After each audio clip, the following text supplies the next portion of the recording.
Welcome to the Quick 10 podcast, brought to you by Trac, focusing on all things FedCon and cyber defense from different perspectives and different personalities, all in 10-ish minutes. Here's your host, Derek White. Welcome back to another episode of the Quick 10 podcast, live and in person here in Tampa, Florida, at a CUICON, CMMC event. It's been kind of fun getting to know everybody here, getting to see everybody again, and getting everybody together. I'm joined here by Tom. I want you to tell everybody who you are, what you do, and we'll get into some questions. Yeah, thanks, Derek. Certainly appreciate that.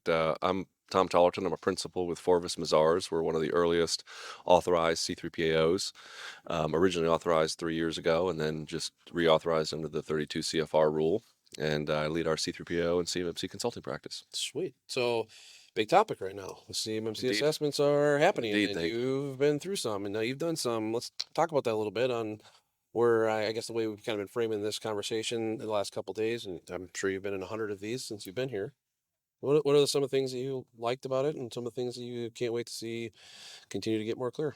Yeah, absolutely. The early assessments, the joint surveillance voluntary assessments, were originally led by DCMA, DIBCAG, so we were sort of working under their guidance. Now we are starting the level 2 assessments ourselves under the 32 CFR rule authority, and they've gone very well. And these early assessments really are with contractors that want to go through it. So right now we've got the ones that have prepared, that have thought through being ready. So not a whole lot of issues in these early assessments, which is good, which is what you want to see. And I think that's consistent across the C3PAO community. We really need to do as an industry is make sure that the contractors that don't want to be early adopters, that they are still getting ready, because you don't want to get through these assessments when you absolutely have to and have not thought through it.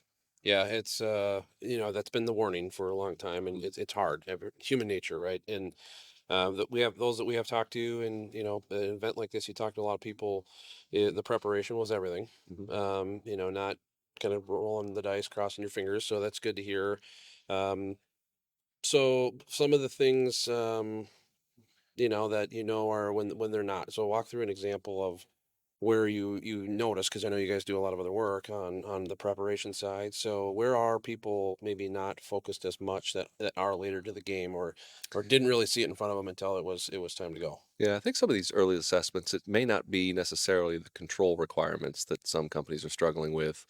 Obviously, documentation is key. We see a lot of documentation issues, but I think it's also important to remember that the 32 CFR rule has very prescriptive requirements for contractors that are different than the joint surveillance assessments. Things like the affirmations of management, which is kind of a big deal. It's they're signing their name. They think that, well, we've got a C3PAO coming in, they're signing their name. Well, the affirming official is as well. And then there are also post-assessment processes that I don't think a lot of contractors are aware of. Things like the hashing of documentation and retention of documentation, making sure that you've got everything you need in the event of a False Claims Act case or litigation like that. You need to have that documentation ready. So just a lot of things to be paying attention to. And that is true, and we haven't had a lot of conversations. It's been about the assessment, but that post-assessment stuff is very important. There are a lot of conversations too. The pre-assessment process is also very important. Yep. Because we don't, a C3PO is not going to come in and say, yeah, we'll just go through it and see what happens. You have steps that have to be done in order to let them know whether they're ready or not, right, on the front end. You just got off of a panel here. It was a little fun panel, CMMC or C3PO dating game. I think was the title, and you were, I guess at that point you were one of the options.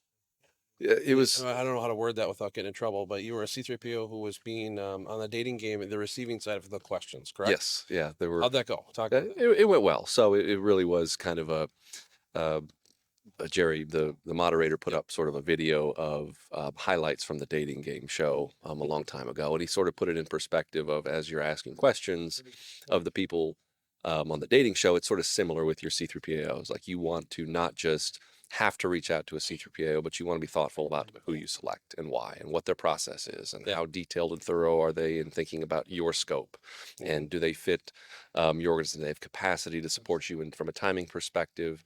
what's their experience. So you want to be thoughtful about all that. Yeah, and unfortunately, I didn't get to catch much of it, but I did get the Highlighted feel the event. beforehand. I heard that.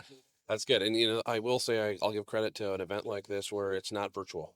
Yes. The difference of being here in person, having conversations and new connections and all that stuff, the perspectives matter. I mean, there's so many. It still is a business. I shouldn't say business, a marketplace where a lot of people come with different backgrounds. And the whole point of this being here, doing some of these interviews, is to hear that, but then also applying that to businesses, because some may listen to what you say and say it doesn't fit me.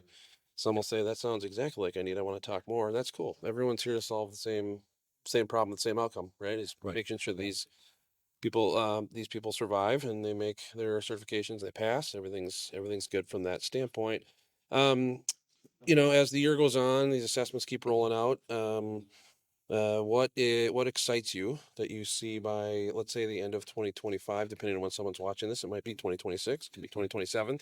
Might be fun to look back on this. What are you looking forward to for the rest of the year when it comes to this is here and now we're seeing it pick up steam? I think we're all excited about the rubber finally hitting the road. I mean, we've been talking about this for 3 years. I used to joke that the motto of CMMC is next year, because it kind of seemed that way. There was always some delay that pushed it off another year or so. Now we're finally seeing the rubber hit the road. We're seeing the large primes take it very seriously in their supply chains. Yep. So I think we'll start to see some consistency around what the expectations are. And part of our panel up there on the C3PAO panel was, we're all an ecosystem together. We're all pioneers in this together. So when Matt or Fernando or other C3PAOs have questions, we consult each other about interpretations, because we kind of all need to be on the same page. So I'm finally excited to see some actual movement forward. Well said, and I think very common feeling there for Sure, a lot absolutely. of people. We're So all thank you. excited. All right, so thanks for stepping aside. I really appreciate it. Where can people go to hear more from you, follow you guys as an organization? Absolutely. ForvisMazars.com or Forvis Mazars US. We are a top 10 global professional services network and CPA firm, and as I mentioned, a C3PAO. So plenty of information out there, and I'm Tom Tollerton. I'm on LinkedIn as well. So feel free to reach out with any questions. Yeah, perfect. Highly recommend that. It's a lot of good information. LinkedIn, I know it's not overly popular, I would say, resource for the defense industrial base as a whole. Not a lot of people are on LinkedIn. Usually it's for jobs, but in our industry, there's good information broken down very well, very digestible. Obviously, you can find a lot on YouTube and stuff too. But thank you for sharing stuff. Your perspectives are awesome. People Absolutely. like that. Thank you, Derek. Thanks for spending some time, and I've kind of been telling everybody else too to have this kind of same conversation in 6-12 months. It'd be interesting to see what the answers are, and so we'll do that too. But thank you for joining. Yes, sir. Thank you, Derek.